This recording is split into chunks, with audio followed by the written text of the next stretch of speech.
מה לא מובן במינוס צרות,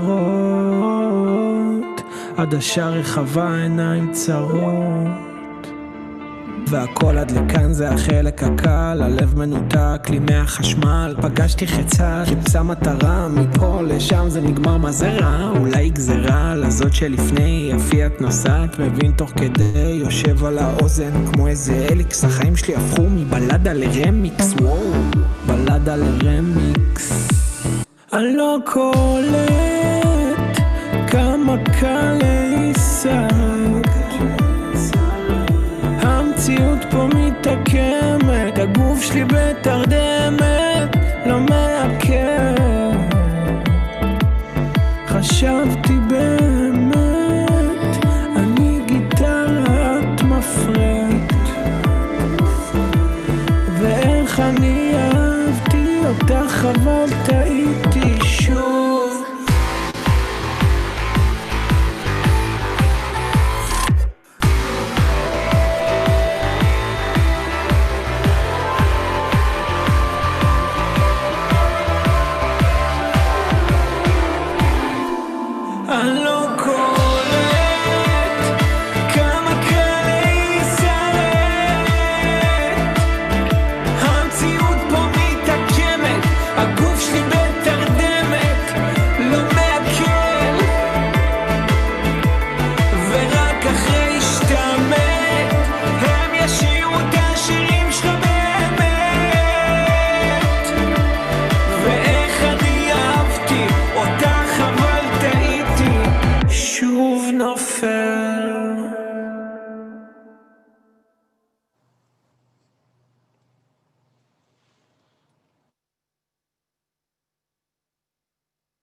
It is my pleasure to welcome everyone to Jewish National Fund's first edition in the Fall Reading Series, featuring Alex Ryvchin and hosted by Steven Shalowitz to discuss Zionism, the Concise History.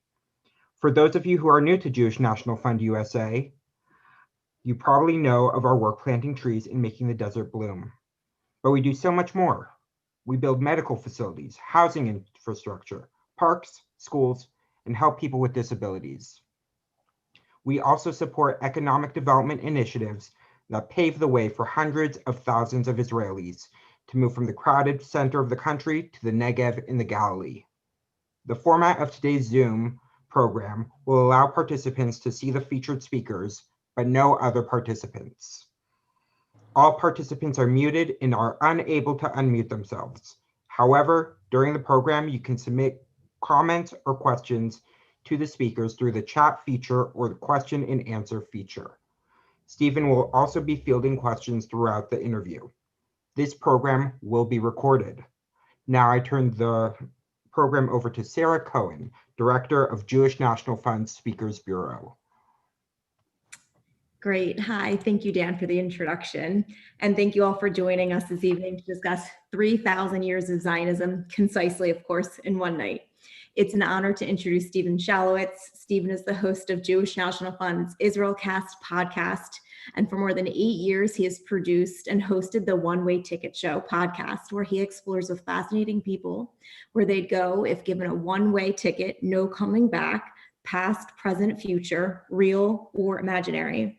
He's also a JNF New York board member and on JNF's social media committee, and invites you to connect with him on all social media at Steven Shalowitz.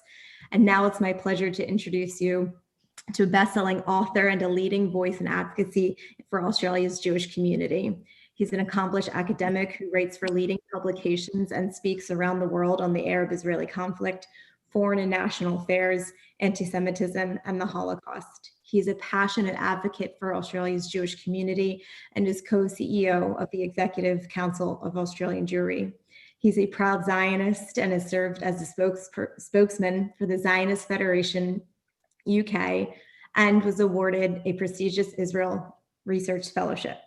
Ladies and gentlemen, please welcome Alex Ryvchin. Steven and Alex, thank you both so much for joining us tonight. I now turn the program over to the both of you. Well, thanks very much for that, Sarah. And Alex, it's great to see you and to speak with you again. And before we get started, just a little housekeeping, really. First of all, in our last session, we had the book Becoming Israeli by 𝘡𝘪𝘰𝘯𝘪𝘴𝘮, and many of you contributed your Only in Israel moments, your Only in Israel stories to us, and we really appreciate that. And if you have any more your Only in Israel stories that you'd like to share, please do share them with us. We're going to be doing something grand with them, and you can send them into Sarah Cohen, and she's going to be putting her email address into the chat. So we would love to hear from you. Also, I want you to stick around because we actually not only have another book left in our fall reading series, but we also have our first quarter winter, shall we say, reading series that has been finalized. We're very excited about the books, and I'll be sharing with you what those books are at the end of our conversation with Alex. But in the meantime, really, again, Alex, I want to say thank you so much for joining us. Good morning to you. It's evening time for us right now, and we want to thank you for joining us and for writing the book, Zionism, The Concise History. I devoured it. You were our recent guest on the IsraelCast podcast. The previous episode, we uploaded an episode today. So you're the previous episode, so everybody can check that out. We had a very lengthy conversation. And when I was thinking about our conversation today, I thought, how do we make this even more concise, for example? And do this in about 40-ish, 35 minutes. And so we're going to do our level best. So once again, thanks for joining us. And I really want to get started, Alex, with some definitions. If you can just define for us what Zionism is, and then your own personal take on that definition, given your personal history. Firstly, it's a great pleasure to see you again, Stephen, and to be with JNF once more. To define Zionism in its most basic, simplest form is the support for belief in the right of the Jewish people to have self-determination in some part of our ancestral homeland. That's effectively what Zionism is and what it represents. It emerges in its modern form as we understand it today in the late 19th century, and it had the specific aim of ingathering the Jews from around the world to which they'd been exiled and scattered, and gathering them into a single national political entity through which they could determine their own political status and protect and safeguard the things that make our people distinct. But when you want to truly understand Zionism, you have to look at its component parts, where the movement came from, why it was so successful, and what are its underpinnings. And really, Zionism is about a conception of the Jews as a distinct people with a right to self-determination. And it's about the Jews having a connection to their ancestral lands. They're the really core components of Zionism. For me personally, having come from the Soviet Union, where my people were denied basic human rights there, Zionism is also about Jewish resilience. It's about Jewish strength. It's about the unity of the Jewish people. And fundamentally, it's about Jewish rights. Throughout our history, we've been denied basic rights afforded to other peoples. And Zionism is about asserting, claiming, and safeguarding those rights for the Jewish people. And so this notion of Zionism from a historical perspective dates back thousands of years since the exile, really. That's right. And if you really want to understand Zionism, and so many modern expositions on Zionism kind of begin in the late 19th century with the writings of prominent people like Leon Pinsker and Herzl and so forth. But the story is really grounded in the history of the Jewish people, in our origins as a people in the land. And that really is a crucial starting point for many reasons. Firstly, to understand Zionism in its truest sense, but also to debunk a lot of the anti-Zionist nonsense that we hear today about Zionism being an imperialist or colonialist movement. If you understand that the Jews had a national home, a national self-determination in that land 3,000 years ago, it completely undermines all of those specious arguments. And Alex, can you walk us through some of the seminal moments, shall we say, in the history of Zionism? I know it's a rather daunting task because we're dealing with several thousand years in a few minutes, but just some of those key moments. And then I'd like to talk about some of the players within that time frame. It is a daunting ask, but I'm up to it. But you're up to the task, Alex. Anything you throw me, I'm up to. Yes. Look, I think, as I said, it has to begin in the origins of the Jewish people in the land, in the establishment of the Jewish kingdoms, and a single united Jewish commonwealth. And then we have to move to the loss of that land through the conquest by the Romans, first in the year 70, and then the final expulsion under Hadrian in the year 135 CE. And from that point, the Jews move into an exile. Going back before that, even when you have the Babylonian exile, from that point of time, the Jews really begin to be diaspora people. In addition to having their temple, which they return to and rebuild, and having a national home there, the majority of Jews after the Babylonian exile until modern times will live outside the land of Israel. So you have these dual streams in the Jewish experience, one stream living in the land and the other living in the diaspora, which really continues to this day. And then you kind of move forward and you have hundreds and hundreds of years, millennia of this experience, this kaleidoscope of suffering and upheaval and movement and periods of hope and periods of false hopes and false dawns and horror and destruction on a scale incomprehensible. And it's really from that misery and that pain and that dislocation and that desire to go home and that desire to achieve equality that Zionism then emerges in a coherent modern political form in the late 19th century, really stemming from the great writers in Russia and then moving westward. And then you have key moments, you have the emergence of Theodor Herzl through the Dreyfus Affair, the first Zionist Congress in Basel, Switzerland in 1897, which articulates the specific aim of the Zionist movement. And then you have moments like the Balfour Declaration, which is the first international recognition of the validity of Zionism and the rights of the Jews to a national home. You have moments like the League of Nations mandate. And then you move through to the more modern period post the Holocaust with the founding of the state, which was on the basis of the UN resolution in the previous November, which favored 2 states for 2 people. So that's a very quick sweep across the 3,000-year history.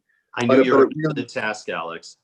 Anytime. But it really, just to re-emphasize, it really begins at the beginning. The story has to be understood through the prism of the Jews being a people and having a home in the land and then seeking to restore it. And that's what makes Zionism so successful and so extraordinary.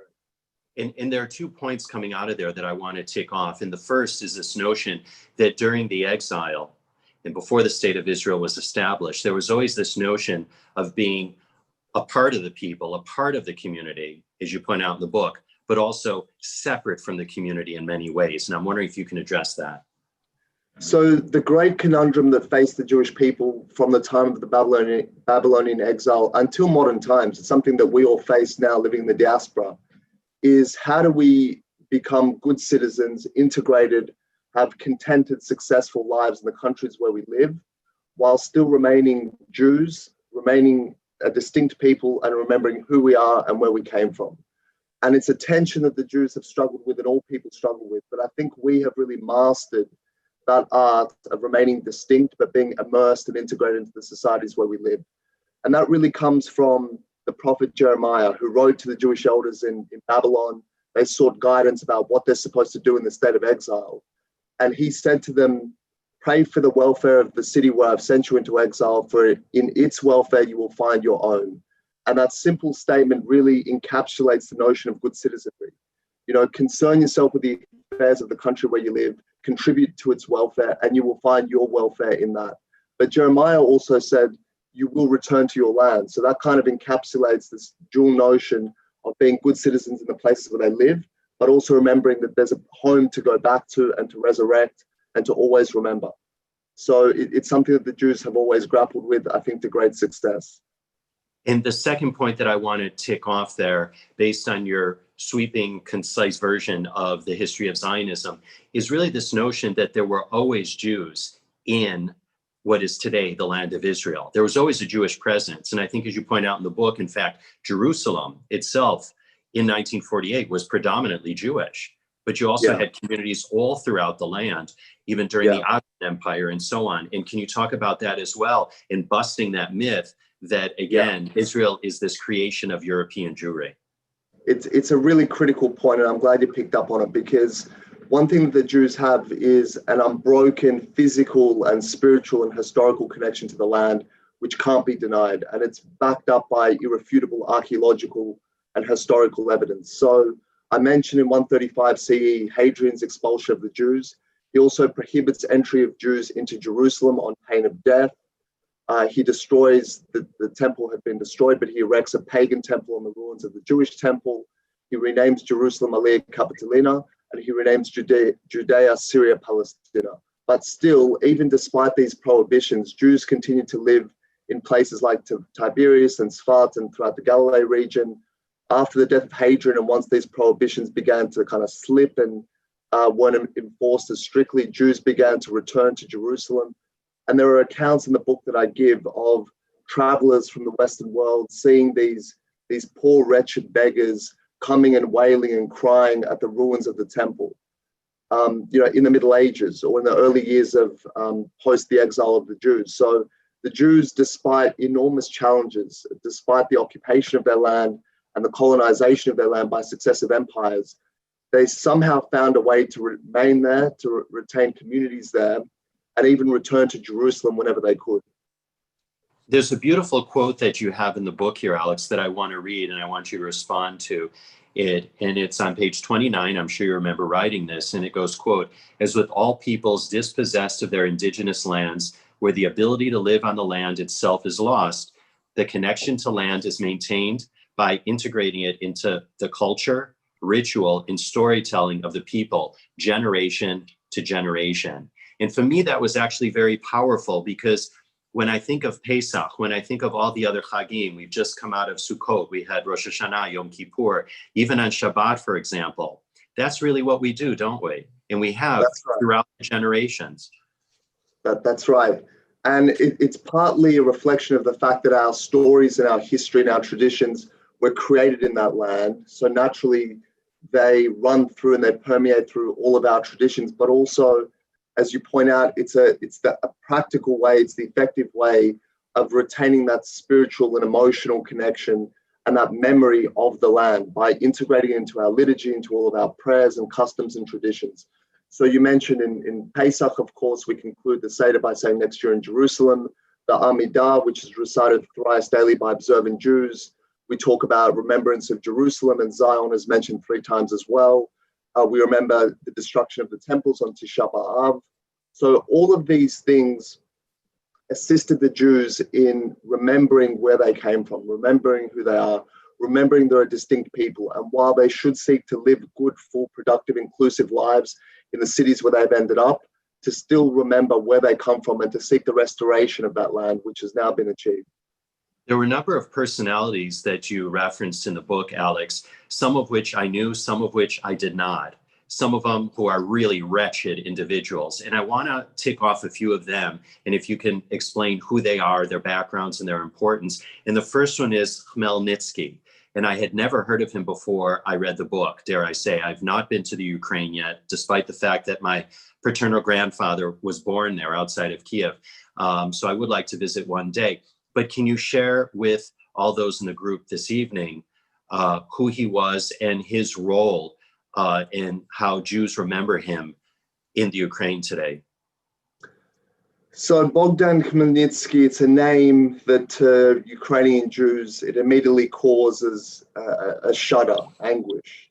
And before the Jews experienced Nazism, there was Bogdan Khmelnytsky, and he occupied that central figure, that central place in the mentality of the Russian Jews, the Ukrainian Jews, as being the arch evil. Basically, he was a nationalist figure in the mid-17th century who led a Cossack rebellion against Polish rule. And he's revered for that amongst Ukrainians, ethnic Ukrainians. So you go to the city of Kiev, where I was born, and you'll see huge monuments to Khmelnytsky on horseback. He's really revered as a national figure there because he did fight for the liberation and the independence of Ukraine. But as part of that struggle for independence, as so often happens in the history of the Jewish people, there was extraordinary barbarism and bloodletting and cruelty. And an estimated 100,000, some estimates place the number something far higher than that, Jews living peacefully in villages and towns throughout that land were massacred in the most gruesome, despicable, horrific ways imaginable. And I speak about it in this book. And one of the most challenging decisions for me was whether to include some of that graphic detail about how these massacres were carried out. And in the end, I felt that I can't censor this history. People need to understand, and to hear numbers recited and statistics doesn't really make the point. People need to know exactly what the Jews were subjected to. And I inserted this story about Khmelnytsky, not merely for the sake of, encouraging literacy and awareness and knowledge, but it really is central to the story of Zionism, because when we talk about Jewish liberation and emancipation, it is from Khmelnytsky and his successors that we were seeking that emancipation and liberation. And Khmelnytsky had this profound impact on the psyche of Russian and Soviet and Ukrainian Jews ever since. The pogrom is a legacy of Khmelnytsky. And it's no wonder that people like Leon Pinsker, who emerged in Odessa, people like Chaim Weizmann, who came about in Belarusia, that the great early thinkers and the writers in Zionism, and also the community organizing that took place, really happened there. It can all be traced to the barbarism and the cruelty of Khmelnytsky and the things that followed thereafter. And another point that I made in the book is that, when people would then look at the war crimes committed during the Holocaust and wonder how these things could happen, how neighbor could turn on neighbor, how the Jews of Kiev were simply rounded up and massacred in a ravine in the city of Kiev at Babi Yar, how these things could occur. The answer again lies in Bogdan Khmelnytsky. He had prepared the people generation on generation to accept that Jewish blood was cheap, and these sorts of massacres in the name of liberation or whatever cause that they were fighting for was something tolerable and legitimate. Right. Another really horrific person, and then we'll get on to some positive people, was, of course, Haj Amin al-Husseini. You wrote about him. Others have written about him. So those that are joining us in the book group tonight might be familiar with him. If you can just in broad brushstrokes share his role in the story of Zionism, really. So again, Haj Amin al-Husseini is a great villain in the story of Zionism, but it's really important to understand him and to understand him as really the patron, the founder of the Palestinian national movement, as the man who so successfully fused Arab nationalism and the notions of Islamic supremacism and turned opposition to the Jews and Zionism into effectively an Islamic duty. And the other reason why I felt that it was so important to talk about him, he's not only his story and his interventions are not only peppered throughout the story of Zionism, but so much is said and written about Haj Amin al-Husseini in modern times. Sometimes his role is exaggerated and often it's diminished. And I felt it was important to set the record straight about what he did and what he didn't do. So Haj Amin al-Husseini emerges in about 1920, around that period. He's a young man and he's from a noble family, a prestigious family in Jerusalem. And he becomes active in agitating a riot called the Nebi Musa riots, which began as a street parade and turned bloody. There were shouts of the Jews are our dogs and attacks on Jewish shopkeepers and so forth. And that's really al-Husseini's emergence. He then comes back and attains the position of Grand Mufti of Jerusalem. And throughout the 20s and 30s, when the British are trying to remain true to their legal obligations to grant the Jews a state in the land and facilitate Jewish migration as pledged under the San Remo Accords and the League of Nations Covenant and the Balfour Declaration before it, al-Husseini is the man who leads the opposition to that at every single turn. So in 1937, when the Peel Commission is brought together to determine how to resolve the conflict in the land, al-Husseini is unflinching, unremitting in saying, no Jewish migration in the land, no Jewish population in any Arab Palestinian state, no land purchases by Jews, and absolutely no Jewish state in any borders whatsoever. And then when the war begins, al-Husseini sees an opportunity. He's smuggled into Germany by the Italians. He spends the war in Berlin on a very wealthy, healthy pension by Hitler, and he makes broadcasts in Arabic to the Islamic world, beckoning them to war with the Jews. He then travels to Bosnia, where he briefs and meets SS soldiers from the Waffen SS from Bosnia, encourages them to wage war and commit atrocities against the Jews. And there was one particularly horrific intervention, direct intervention, which he made when the Red Cross had successfully brokered an exchange of Jewish orphans from Poland in exchange for captured Nazi soldiers, high-ranking officials. And the exchange was set to go through and the Jewish children were set to be liberated. When al-Husseini caught wind of this and he thought that the Jews would end up in Palestine, he then thwarted this deal and the Jews were then sent to Auschwitz where they were gassed on the day of their arrival. So all throughout the story of Zionism, you have this sinister figure who is really leading to great loss and suffering for the Jews and also for the Palestinians, because his mentality has really spawned Palestinian rejectionism, which has kept them stateless to this very day. And truly, al-Husseini should be remembered as a Nazi collaborator, he should have really suffered the same fate as other Nazi collaborators, which is either a war crime or swinging in a public square. But he's revered as a towering figure in the Islamic world, as a figure of resistance.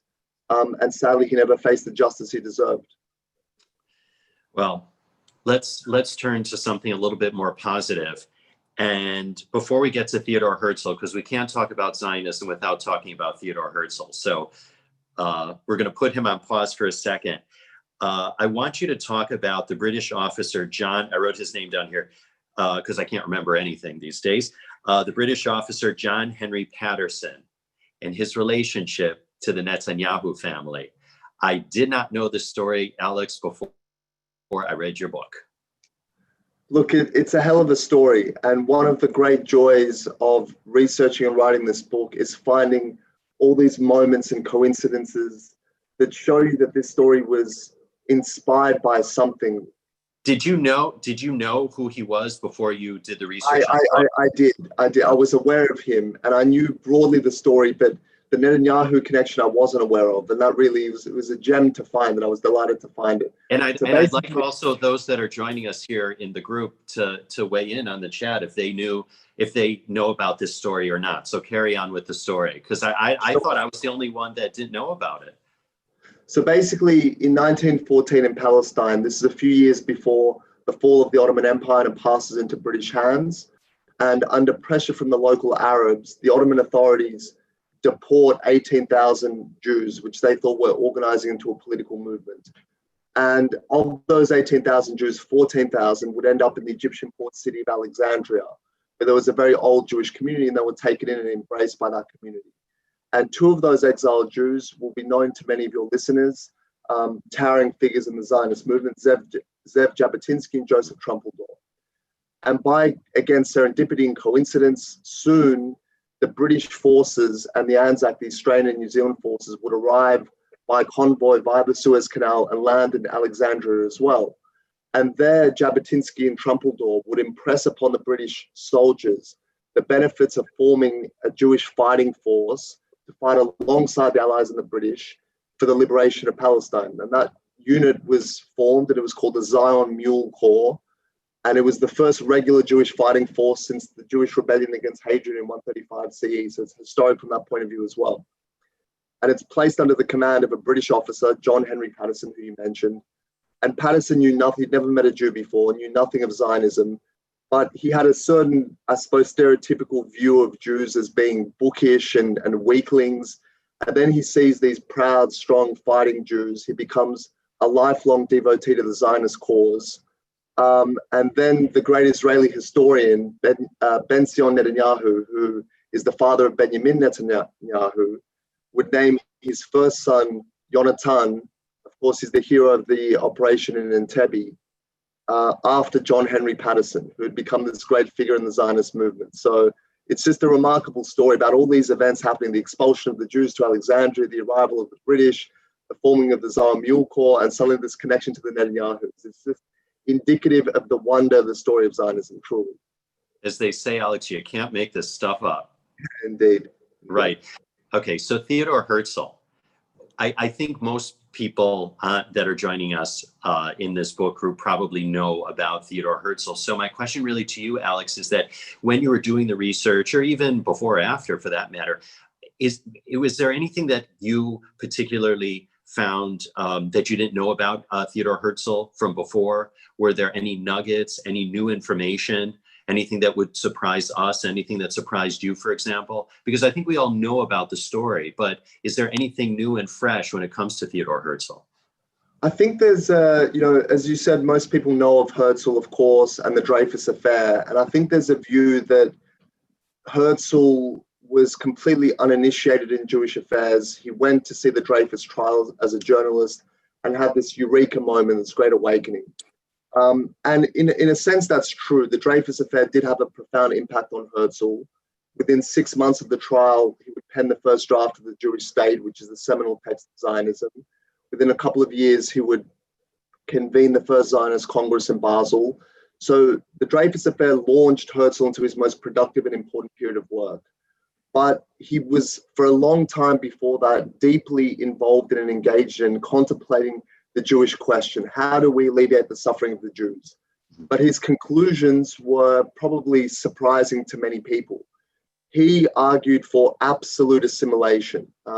Later on, he became the figurehead of the national movement, a separatist movement.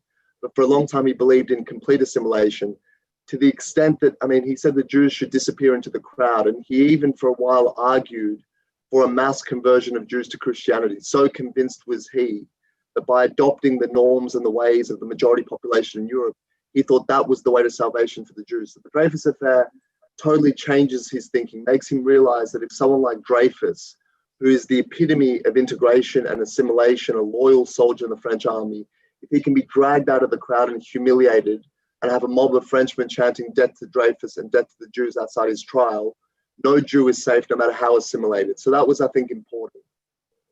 The other thing that I found about Herzl, I mean, we all knew of Herzl as this grand, towering figure, you know, the way he dressed, the way he presented.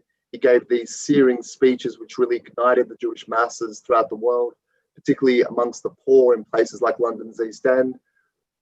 We know about his diplomacy with the Kaiser and with the Sultan and with the Russians as well, and the British. But one thing that I discovered was that he was a brilliant grassroots organizer. And despite being a very important man, despite being a leader of an important movement, and despite being very, very busy and tireless in what he did, he was never too good or too important for the menial tasks. So I read about him, you know, before the first Zionist Congress, sitting up with students late into the night, addressing envelopes to the people who would attend.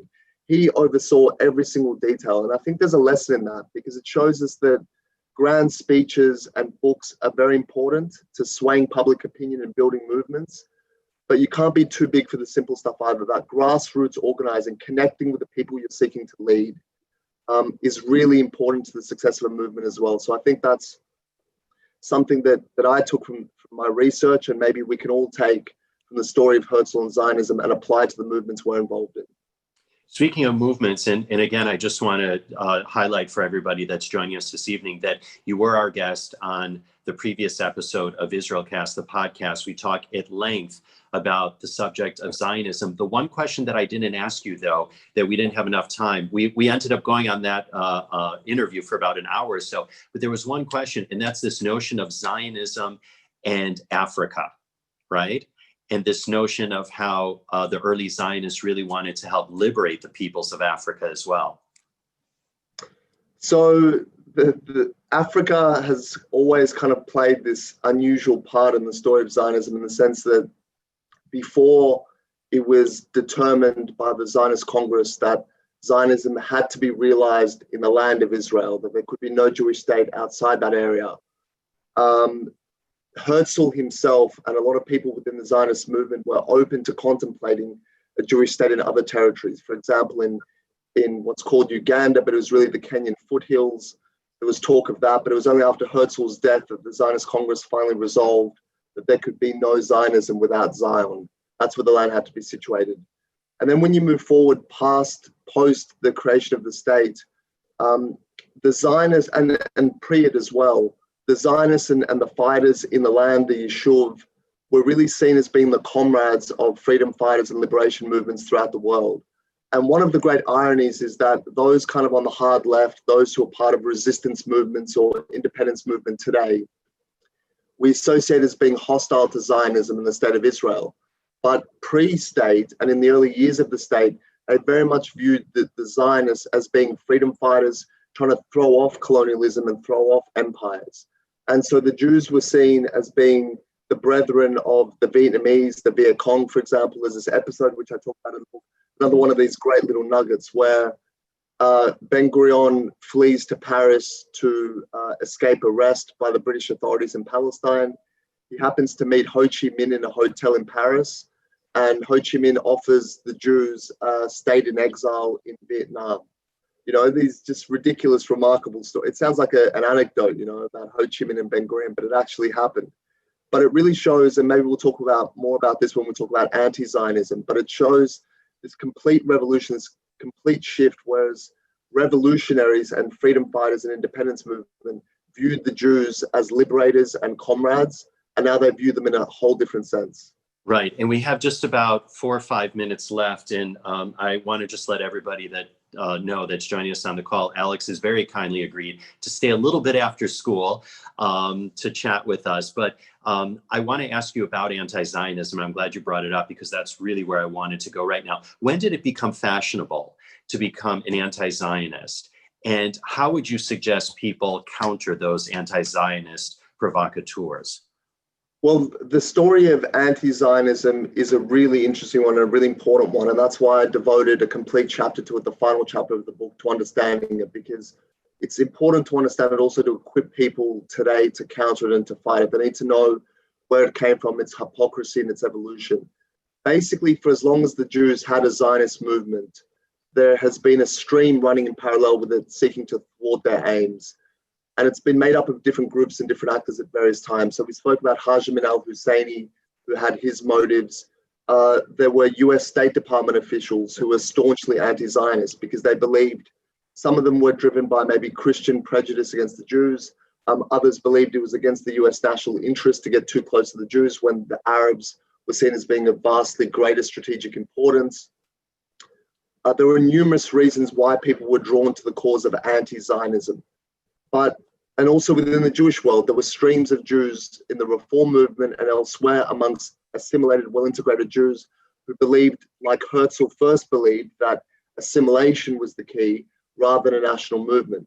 Mm-hmm. But things really change as history moves along. And when you have the Holocaust, which proves the notion that the Jews require a national home to secure their survival and makes mockery of any notion that the Jews could achieve their liberation and survival merely by being good, loyal citizens, which they were throughout the Europe that slaughtered them. That really causes a change in Zionism and anti-Zionism, and all honorable people really desert the ranks of anti-Zionism at that point. And the creation of the State of Israel causes another shift, because no longer is anti-Zionism the opposition to an idea, to a political concept. It becomes the opposition to a state in fact, and one that to this day has now existed for over 70 years. But the major point, and I talk about this in length in the book, is the role of the Soviet Union. And the Soviet Union, despite initially favoring the creation of a Jewish state, I extract the speech of Andrei Gromyko, the Soviet ambassador to the UN, at length, because again, I think it's very important to show Soviet support for a Jewish national home. But in the 1950s, that really turns in a dramatic way. Israel becomes more Western, it becomes friendlier with the United States, it becomes more of an ally to the British and to the French after the Suez Crisis. And the Soviet Union, with its unrivaled capacity for propaganda, with its deep basis, deep well of anti-Jewish prejudice, turns in a complete way against Zionism and the Jewish state. I talk about also the origins of the Zionism as racism resolution in 1975 in the United Nations, which again has Soviet fingerprints all over it. And really the role of the Soviet Union was to then spread that anti-Zionist message, to smear Zionism as imperialism, as akin to Nazism even, that all stems from there. And it now finds its home on university campuses, on the vestiges of far-left movements throughout the world, human rights organizations. So when we look at modern anti-Zionism and the rhetoric that we see, it has a long record and a long history, which really stems from Soviet anti-Zionism / anti-Semitism. In this notion, people say, "Oh, I'm not anti-Semitic. I'm just anti-Zionist."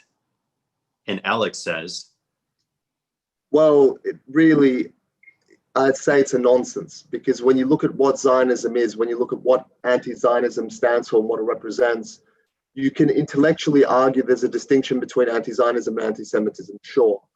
But in a practical sense, in a real life sense, that distinction has become so blurred and inconsequential.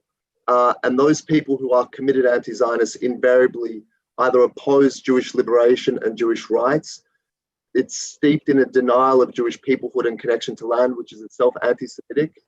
And frequently they trade in classic anti-Semitic tropes and stereotypes. So what the Jew was historically, bloodthirsty, killing women and children, controlling the levers of power, finance, the media, the governments, all those things, malevolent, the obstacle to a better, purer, more spiritual world, all the things that the Jew has been depicted as for millennia, the Zionist now is. And so it makes mockery of the notion that one can be anti-Zionist and have clean hands at the same time. Right. I have a couple more questions that I wanted to ask you, and you're okay to stay on. I know you're just starting your day there in Sydney. It looks like you have a sunny day there. Yeah, something like that. Yeah, but happy to stay with you for as long as you like. Okay, Steve. Very good, because we still have a very robust group here, and I did want to get to a couple other questions. Please send us some sunshine, first of all. It was a very dreary, rainy, drizzly day here in New York City, so we do need a little bit of sunshine.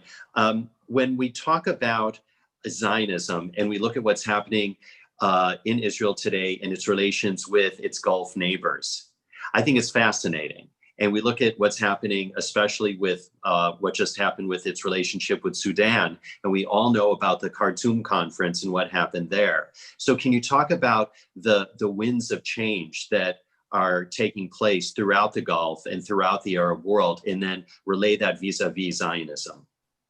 Well, firstly, I think we need to pause and acknowledge that what is happening now with Sudan and the UAE and Bahrain is truly historic. And often it's difficult to acknowledge when you live through something historic. It's only in hindsight that you acknowledge it as being a moment of great significance. But truly the fact that in our days we're seeing what can really be termed as the end of the Arab-Israeli conflict.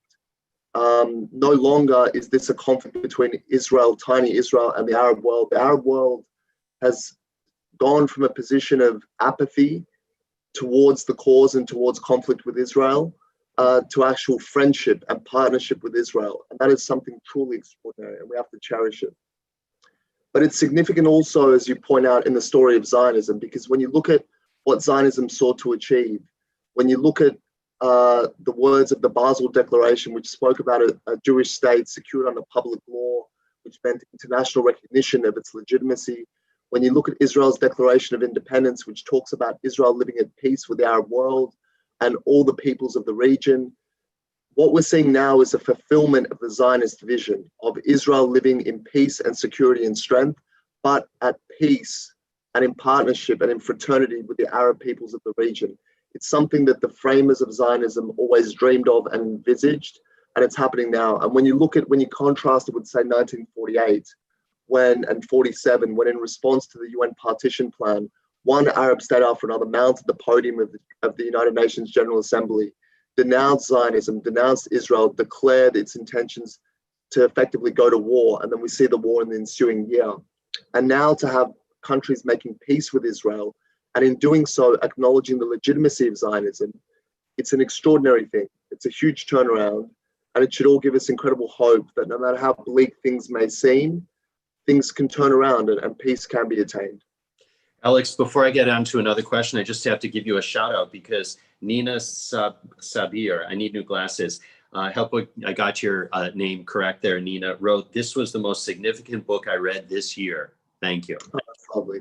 And for all of you that don't have the book yet, this is what it looks like, and I really suggest you get it. And also, I think that kids need to read the book because this really will help them to understand what Zionism is all about. Again, the history of Zionism, as the name suggests, so that they can combat those people that try and erase this story of Zionism or try and pollute it or cloud it with their own biases. And that's really where I want to go right now. How should people respond to those provocateurs, whether it's on social media or on college campuses, that say all of the awful, horrid things that they're saying about Israel and about Zionism?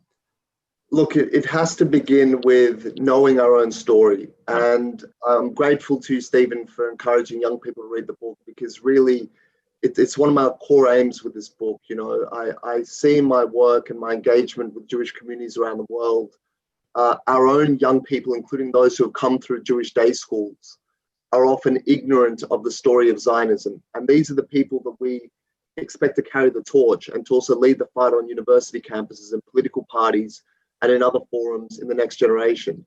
And so it begins with knowing the story. And if you know the story of Zionism, if you know the story of the Jews being a people of the land and having self-determination in that land, it's the only land in which we were a people. It's the only land in which we had self-determination. Then this idea that Zionism is a colonial movement, that we have no roots in the land, that we stole someone else's land, these arguments can't stand up. And so I'm often asked for some talking points about combating the apartheid myth or about ethnic cleansing and genocide. I'm not a believer in talking points. I'm a believer in having conversations with people and debunking arguments in a cerebral way. I think that's the way it's done. And there's no substitute for knowledge. And so I hope that people will read this book and have that knowledge. And as I said, if you know that story, there is no argument that can be put at us that can't be combated. When Linda Sarsour says that Zionism is incompatible with feminism, we all know on an emotional level that that's nonsense. But if you know the story of Zionism, you can demolish her in a moment. And likewise with any anti-Zionist. It's a movement of national liberation. It is the most extraordinarily successful movement, perhaps of modern times, when you have a people losing their land, retaining their sense of peoplehood, and returning to reclaim their self-determination. It's something unprecedented in human history, and it's something that should inspire people and unify people all around the world. So Alex, when I was reading the book, and I think I might have mentioned this during our podcast interview, it really astonished me when you think about the story of the Jewish people. I mean, of course, being Jewish, it's sometimes difficult to take a step back and look at the story. But when you think about the story, all of the pogroms, the massacres, the expulsions, the Holocaust, the persecution, but yet the Jewish people are still standing and Israel still exists. And for me, when I think about Israel today, and I want you to respond to this and share your perspective because you've spent a lot of time in Israel, it's really a gift, isn't it? And when I think about, for example, my grandfathers, one came from Northeast Poland, the other came from, as I said, outside Kiev. They came to the United States with absolutely nothing. They became successful businessmen, very prominent in their fields, as well as giving back to the Jewish communities in Chicago, where I'm from. And I think to myself, when they were growing up in Europe, could they ever have imagined in their wildest dreams that there would be a state of Israel? Could their parents and their grandparents ever imagine? So what a gift it is to us to really be the shepherds for the land of Israel. I mean, it's really a dream come true. And I mean, I'm not trying to give an advertisement for JNF, but I mean, organizations like JNF are so powerful in terms of the work that they do, because it's truly, truly a gift, isn't it? It's beautifully said, Stephen. And as I said earlier, it's often difficult to appreciate what you have in a period of time. Yeah. But the fact that you do acknowledge how extraordinary it is that we have Israel today, when in the span of human history and Jewish history, we've had a national home for a brief period of time, and to be living through it and to have a thriving Jewish state finding peace with its neighbors is something wonderful to be living through, truly. And the book, and particularly condensing it in such a way, this story, it is full of tragedy and misery and inquisitions and pogroms and slaughters in the Islamic world and in Europe and horrible things happening to the Jews and white papers and grand muftis and all of these things. And it's very easy to despair at the story and to think that the story of the Jewish people is one of calamity after calamity after calamity. But really, I think that when you look at what we've achieved, when you look at the things that were done in such an improbable way, the emergence of this movement in a compelling way, the diplomacy that took place, the organizing, the human endeavor and effort, and the outcomes of it, it should really inspire us. And one of the things that I want this book to do is to make Jewish people incredibly proud of the people they belong to, and understand that they belong to a people of incredible fortitude and genius that achieved something that no other people in human history have managed to achieve. And I have to say also, there's a little bit of a hand of God in there as well, because you talk about, we really don't have enough time to go into the story of Chaim Weizmann, but I hope people pick up the book and read the real story behind Chaim Weizmann if they don't know it already, and his role in acetone and World War I and meeting the key players and the involvement that he had with the Balfour Declaration. I mean, again, as I say, you can't make this stuff up. It's a story of history, right? So one of the members that's joined us this evening wants to know, hi Maxine, she wants to know what's Alex's next book. And this is actually a nice segue because you actually have a book that I want you to show to our audience this evening. Thank you very much. That's very kind. So this is a book that I wrote. It's called A New Day. And it's of a totally different type and a speed to Zionism, The Concise History, and my first book, The Anti-Israel Agenda. This book I wrote initially for my three daughters to help them cope with the the anguish that the pandemic was causing them, the disruption to their lives, the loss of, their school friends, and the inability to play with their friends and to see their grandparents, all the things that we're experiencing all around the world. And it was eventually published into a book, and it's become an international bestseller. And it's a story of hope and resilience and finding happiness in life's simple pleasures. And it assures children that no matter how bleak today may be, a new day, a better day will come. And I'm so grateful for the response I'm getting from teachers and parents all around the world. I'm getting notes saying that it's helped them, that they cry over the book every night. It's been incredibly gratifying. As I said, it's not something I planned to write, but I believe in the power of words and ideas, and I felt that this was the book for this time. So I hope your readers enjoyed as well. And then what is your next Israel-focused book? I've got a few things that I'm working on, both Israel and non-Israel focused, but my next Israel book, which I've started to kind of plan a little bit, is something which people have been asking me to do for a number of years, which is a book which debunks the top myths about Israel. So the top 10 myths about Israel, and it exposes them, it forensically kind of unpacks them, and it shows how to respond to them and why they're false. So I hope that will, again, as I said, I don't believe in talking points, but this will be more substantive than that.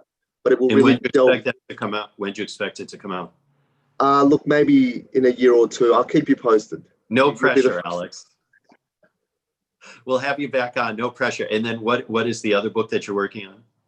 So my other book, which is close to publication, is called Get Action, and it's another children's book which profiles the lives of some of the greatest figures in history, Jewish and non-Jewish, and extracts the lessons from their lives that we can apply to our own, about, again, finding hope, about being a leader, all the great qualities that we need to lead successful and productive lives. Great. Just really as we wind down our conversation, and before I share our books that we're going to be featuring, you can wake up early in the morning and join us, Alex, if you like, for our book club come January, come next month, actually, November and January. As you're doing the research for this book and all the other work that you've done, is there a historical figure or two that you would have wanted to have met, and what would you have wanted to have asked them? It's a good question. I mean, a figure that I've always admired, who has no connection to Zionism or the Jewish national movement, is Teddy Roosevelt. Really? Yeah. I'm very surprised to hear you say that. Is someone born in the Ukraine and living in Australia now with a passion for Israel? Look, I look at Teddy Roosevelt's life and his achievements, and you asked me about my new book called Get Action, and that's a quote from Teddy Roosevelt. And the thing that I loved about Roosevelt was that everything he did in life was full of action. He believed, he had a certain mindset about throwing himself into challenges and adversity, overcoming difficult situations in his life. And I think he was a person of rare energy that we can learn from, about whatever it is that we seek to do in life. If we live our lives like Teddy Roosevelt, we'll live better for it. He's a remarkable figure. An Israeli figure? An Israeli figure.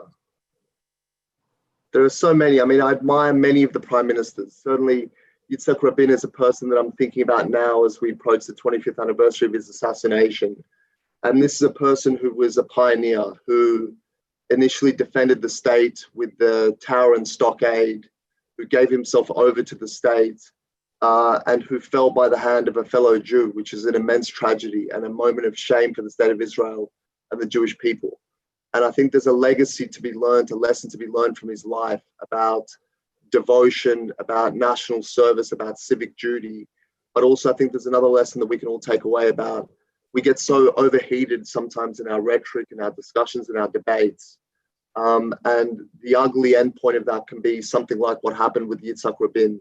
So I think it's a word of caution to always tone down the rhetoric, to think about the impact of our words, whether they might incite people to do awful things.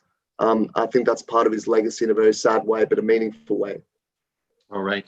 Well, we do have one final question. Do you know much about how Theodore Roosevelt dealt with the SS St. Louis? And that comes from Linda, but that wasn't Theodore Roosevelt. That was FDR. It was. So I believe I talk about the ships, or several ships, including the Exodus moment. So one of the really dark aspects of the Holocaust in that period of time was the way that many Western powers, including Canada, which was involved in the St. Louis and turning it away, and the British, the way they sabotaged ships trying to take Jews to Palestine, fleeing the gas chambers, and the inactivity of European and world leaders and US leaders during that time. And it really goes back to the Evian Conference in 1938, which was convened at the request of FDR to work out what to do with this looming refugee crisis in Europe because of the displacement of the Jews that was coming from Nazi persecution. And Hitler sent an official to monitor these proceedings, and he effectively reported back to Hitler that there is such disinterest in the Jewish question, such a lack of care about what will happen to the Jews, you can effectively do what you will to them.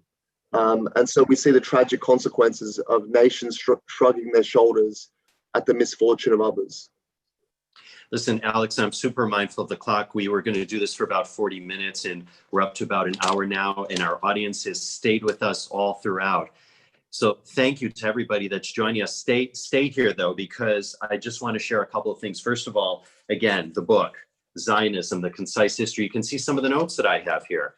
Alex, the whole thing is just all full of notes. I had to take some of them out because they were all falling out. So in any event, once again, Zionism, The Concise History. And again, if you haven't read it, please do read it and share it around. Hanukkah's coming up. This makes an amazing Hanukkah gift. And kids that are in college, for example, or in high school that are on vacation, it's a super easy read. And it's one that really they should read. So really pick up a copy, everybody, of Zionism, The Concise History. And I also want to share our books. Alex, I think you might be interested. You're going to wake up early, I know, no doubt, and join us for our next book club selection, which is Joe Nathan's The Foods of Israel. The Foods of Israel Today. I always like to leave on a positive note. I've got one of the books upstairs. That's great. Are you a good cook, by the way? The lockdown has made me a better cook by necessity. Okay, we'll take that. That doesn't mean necessarily a good cook, but a better cook, or better than you were before, right? But one thing I love about this book, actually, and you're probably familiar with this, Alex, is that it's not only just recipes, but there are tons of stories, anecdotes. There's a lot of history. You're a history buff. I'm a history buff. There's a lot in here, and this is fascinating. And that's going to be November 18th. I'm looking at Sarah's notes here, 8 p.m. So that's whatever time in Sydney, Australia. And then I want to just share a couple of other book selections that we have here. The first one is 𝘡 B'Shvat. It's on January 27th. It's a Wednesday. And we have Rabbi Yonah. So we're going to take December off just because everyone's going to be in Hanukkah mode. Well, everyone's going to be reading Alex's book during Hanukkah time, right? So we're going to take off December. But in January 27th, we have a book called Eco Bible. It's by Rabbi Yonatan Nerel. And he is the director of the Interfaith Center for Sustainability in Jerusalem. And we're doing the episode on 𝘡 B'Shvat. And he's fascinating. We interviewed him for IsraelCast. We have that coming in January. February, I'm really excited about this one. It's called The Story of Hebrew by Professor Louis Glinert from Dartmouth. And actually, one of our book club members had recommended that book. So we took up his recommendation, and Sarah contacted Professor Glinert at Dartmouth, and he's going to join us in February. In March, Alex, this is one you're going to enjoy as well, by David Nassau. It's called The Last Million, Europe's Displaced Peoples from World War to Cold War. It's a fascinating read. And then in April, we have the book Israelistan. I don't know if I can say this.